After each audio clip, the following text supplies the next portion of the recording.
Bismillahirrahmanirrahim. Assalamualaikum warahmatullahi wabarakatuh. Saya Muhammad Fadel Syaputra dengan NIM 2023310998 ingin menjelaskan matematika diskrit pertama yaitu logika. Pertama, matematika diskrit. Matematika diskrit adalah cabang matematika yang mengkaji objek-objek diskrit. Diskrit atau benda diskrit adalah benda yang berbeda atau elemen-elemen yang tidak bersambungan. Data diskrit itu terputus-putus, bukan pecahan. Contoh data diskrit adalah data jumlah penduduk, kendaraan, dan sebagainya. Lawan kata diskrit adalah kontinu atau menerus. Fungsi diskrit digambarkan sebagai sekumpulan titik-titik, sedangkan fungsi kontinu digambarkan sebagai kurva. Di samping terdapat gambar kurva diskrit dan kurva kontinu. Perbedaan data diskrit dan data kontinu adalah data diskrit memiliki bentuk bilangan bulat, memiliki nilai tetap dan tak bisa dibagi, bisa dihitung namun tak bisa diukur dan digambarkan terutama dalam grafik. Dan data kontinu memiliki bentuk bilangan pecahan atau desimal, rentang nilai luas karena bisa dibagi, bisa diukur namun tak bisa dihitung dan dipresentasikan dalam bentuk histogram. Kamera digital bekerja secara diskrit. Informasi yang disimpan dan dimanipulasi oleh komputer adalah dalam bentuk diskrit.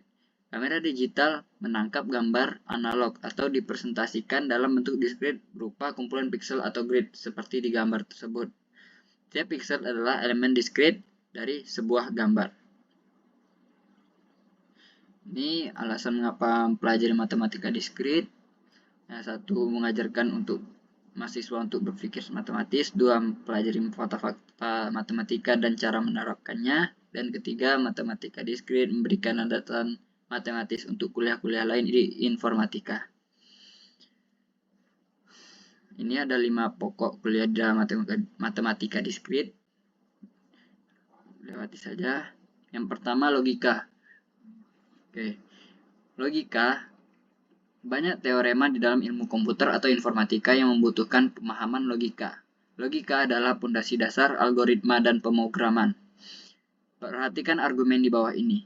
Jika Ahmad adalah mahasiswa informatika, maka Ahmad pasti belajar bahasa Java. Jika Ahmad tidak suka begadang, maka Ahmad bukan mahasiswa informatika. Tetapi Ahmad tidak belajar bahasa Java dan Ahmad tidak suka begadang. Jadi Ahmad bukan mahasiswa informatika. Alat bantu untuk memahami argumen tersebut adalah logika. Berikutnya, proposisi. Logika didasarkan pada hubungan antar kalimat atau pernyataan, statement. Hanya kalimat yang bernilai benar atau salah saja yang menjadi tinjauan proposisi. Proposisi adalah pernyataan yang bernilai benar atau salah, tetapi tidak keduanya. Contoh, semua pernyataan di bawah ini adalah proposisi. 13 adalah bilangan ganjil, 1 tambah 1 adalah 2, hari ini hari Sabtu. Kesimpulannya, proposisi adalah kalimat berita. Selain kalimat berita itu bukan disebut proposisi seperti kalimat pertanyaan. Fungsi proposisi. Pertama, pernyataan yang melibatkan perubah variabel disebut predikat kalimat terbuka atau fungsi proposisi.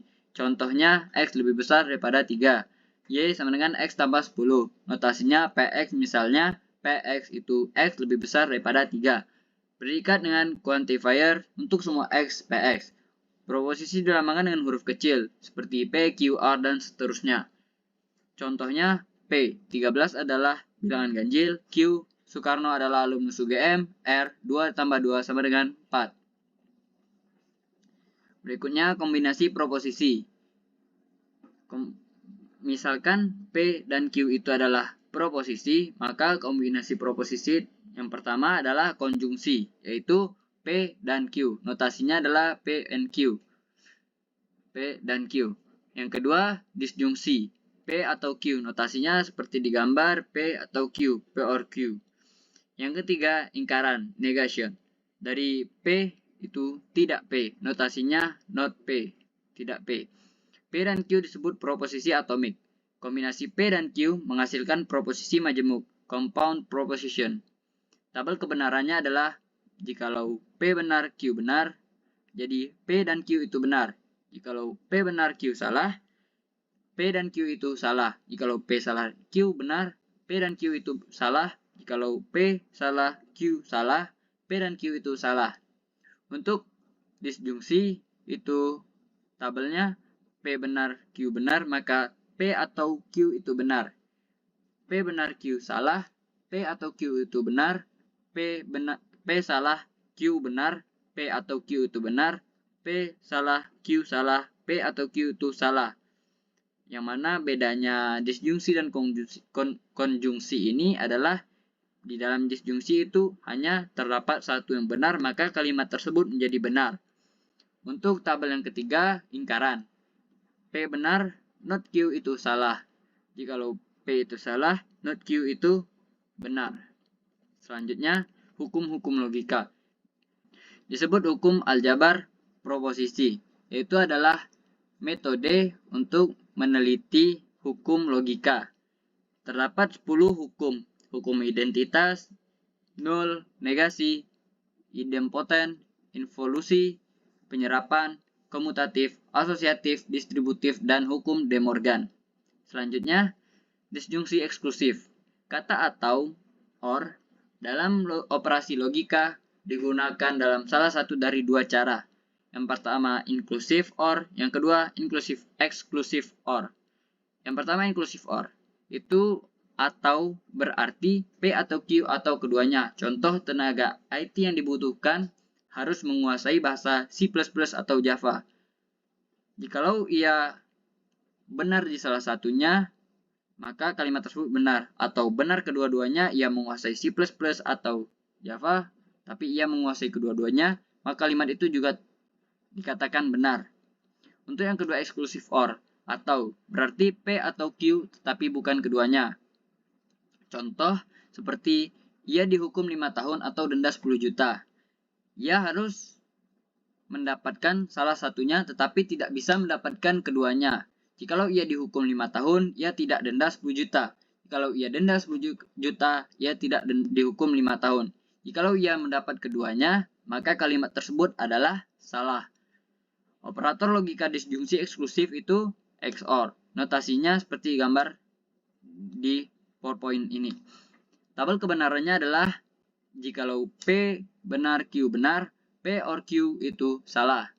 Jikalau P benar, Q salah, maka P or Q itu benar. Jikalau P salah, Q benar, maka P or Q itu benar. Jikalau P salah, Q salah, maka P or Q itu salah. Berikutnya adalah proposisi bersyarat. Bentuk proposisinya adalah jika P maka Q. Notasinya seperti gambar. P adalah hipotesis, antecedent, premis atau kondisi. Q disebut konklusi atau konsekuen. Tabel kebenarannya, jikalau P benar, Q benar, P Q-nya itu benar. Jikalau P benar, Q salah, maka P Q itu salah. Kalau P salah, Q benar, P Q itu benar. Jikalau P salah, Q salah, maka P Q itu benar. Contoh kalimatnya adalah, jika hari ini hujan, maka tanaman tumbuh subur. Jikalau keduanya benar, jika hari ini hujan benar dan tanaman tumbuh subur benar, maka kalimat tersebut benar. Jika hari ini hujan dan tanaman tidak tumbuh subur, Q-nya salah, maka kalimat tersebut tidak benar. Karena kan itu tidak masuk logika. Berikutnya, jikalau hari ini tidak hujan, maka tanaman tumbuh subur itu bisa terjadi. Dan jikalau hari ini tidak hujan, maka tanaman tidak tumbuh subur, maka kalimat tersebut benar. Berikutnya adalah bikondisional. Bi implikasi.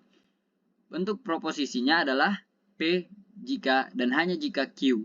Notasinya P Q. Jika hanya jika Q. Jikalau P-nya benar, Q-nya benar, maka PQ itu benar. Kalau P itu benar, Q-nya salah, maka PQ itu salah. Jikalau P salah, Q benar, maka PQ itu salah. Kalau P salah, Q salah, maka PQ-nya itu benar. Cara menyatakan bikondisionalnya itu A. P jika dan hanya jika Q. Yang kedua, P adalah syarat perlu dan cukup untuk Q. Yang tiga adalah jika P, maka P dan sebaliknya. Yang terakhir adalah P, I, F, F, Q, yaitu jika dan hanya jika. Contohnya seperti ia mendapatkan sebuah hadiah jika dan hanya jika ia menduduki juara 1. Jikalau keduanya benar, maka kalimat tersebut benar. Jikalau salah satu dari keduanya salah, maka kalimat tersebut salah. Dan jikalau kedua kalimat itu salah, maka kalimat tersebut benar. Contoh seperti ia tidak mendapat hadiah jika dan hanya jika ia tidak mendapat juara 1, maka kalimat tersebut menjadi benar. Selanjutnya di bawah ini pengaplikasian hukum logika. Seperti gambar P jika hanya Q, itu P jika P maka Q, dan jika Q maka P. Bukti. Ini adalah bukti daripada biconditional tersebut benar. Contohnya, jikalau P benar Q benar, maka P jika hanya Q itu benar. Jikalau keduanya benar, maka PQ itu. Jika P maka Q itu benar, dan jika Q maka P itu benar. Jadi keduanya menjadi benar. Dan kata lain, pernyataan P jika dan hanya jika Q dapat dibaca jika Q maka Q, dan jika Q maka P. Selanjutnya, yang terakhir, argumen. Argumen adalah suatu deret proposisi yang dituliskan sebagai berikut. P1, P2, sampai Pn, Q. Yang dalam hari ini, P1, P2, dan seterusnya disebut hipotesis atau premis, dan Q disebut konklusi. Argumen ada yang sahih, valid, dan palsu invalid, yaitu benar dan salah. Sebuah argumen dikatakan benar jika konklusi benar, bila mana semua hipotesisnya benar. Sebaliknya, jika semua hipotesisnya salah, maka argumen dikatakan palsu. Baik, selanjutnya saya akan menjelaskan contoh soal, yaitu logika matematika. Diberikan pernyataan tidak benar bahwa dia belajar algoritma, tetapi tidak belajar matematika. A. Nyatakan pernyataan di atas dalam notasi simbolik. B. Berikan pernyataan yang ekivalen secara logika dengan pernyataan tersebut, yaitu menggunakan hukum De Morgan. Nah, pertama kita buat permisalan. Misalkan P itu proporsinya dia belajar algoritma.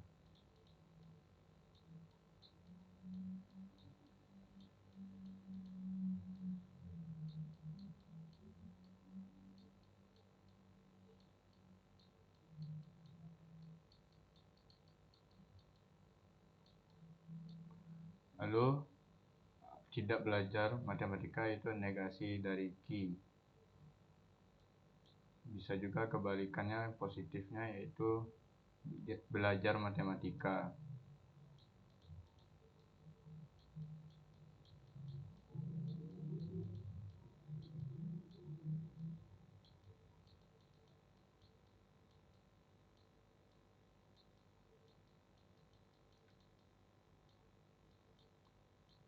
Nah, untuk yang soal A, kita buat nyatakan pernyataan di atas dalam notasi simbolik. Tidak benar bahwa dia belajar algoritma, tetapi tidak belajar matematika. Karena di pertama kalimat ada tidak, jadi kita membuat negasi terlebih dahulu, lalu tutup kurung, bahwa dia belajar algoritma tetapi tidak belajar matematika. Dia ini disebut sebagai subjek. Nah, ada belajar algoritma itu masuk dari simbolik P, proporsi P. Nah, ada tetapi di sini. Tetapi ini sama dengan kayak dan.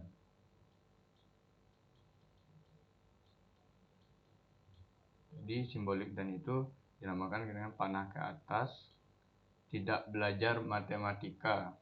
Tidak belajar matematika ini negasi dari belajar Q, yaitu belajar matematika. Negasi Q. Nah, untuk yang B-nya, berikan pernyataan yang ekivalen secara logika dengan pernyataan tersebut dengan menggunakan hukum De Morgan. Nah, kita mendapatkan simboliknya itu negasi P dan negasi Q. Kita buat dulu negasi P dan negasi Q. Jadi, kalau ekivalennya secara logika menggunakan hukum De Morgan menjadi seperti ini. Negasi P atau Q. Jadi pernyataannya menjadi tidak benar bahwa dia belajar algoritma, tetapi dia belajar matematika. Sekian, terima kasih.